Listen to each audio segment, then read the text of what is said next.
বলবো তোমাদের এক দফা দাবিটা আসলে কি? হারুন স্যারের পদত্যাগ। কেন? একদিন আমি ওনার অফিস রুমে গেছিলাম, তো আমাদের প্রশ্ন 12টা প্রশ্ন দেওয়া হয়েছে, সময় 1 ঘন্টা, কিন্তু মেয়েদের দেওয়া হয়েছে 2 ঘন্টা। এক একটা প্রশ্ন 1 ঘন্টা হলে একটা প্রশ্ন আমরা 7 মিনিট করে বলে 7 মিনিটে একটা প্রশ্ন দেওয়া তো আপনার সম্ভব না, কিন্তু মেয়েদের ঠিকই 2 ঘন্টা দেওয়া হয়েছে, একই প্রশ্ন একই নাম্বার 2 ঘন্টা সময় দেওয়া হয়েছে, আমাদের 1 ঘন্টা কম দেওয়া হয়েছে কেন? এটা শুধু কি এইসব বিষয়ই না আরো কোনো বিষয় আছে? আরো আছে, উনি আমাদের সঠিক শিক্ষা ব্যবস্থা দিতেছেন না। তাই?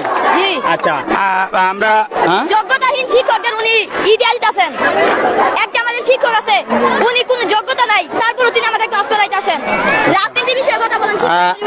আচ্ছা আচ্ছা দর্শক কোনো কিছু ঠিক মতো করে না, সব স্টুডেন্ট 2 চোখে বান করে দেখে, স্টুডেন্টকে এক স্টুডেন্ট একইভাবে গাইড করে, তার কাছে বিশেষ আর একটা আছে অবিশেষ। কেন আমরা কি টাকা দিয়ে পড়ি না? তারা টাকা দিয়ে পড়ে কিন্তু 2 চোখে বানি করে, এক স্টুডেন্ট এই রকম আরেক স্টুডেন্ট আরেক রকম। কেন আমরা সবাই সমান অধিকার পাবো? শিক্ষার অধিকার আছে। রেজিস্ট্রেশন মূল্য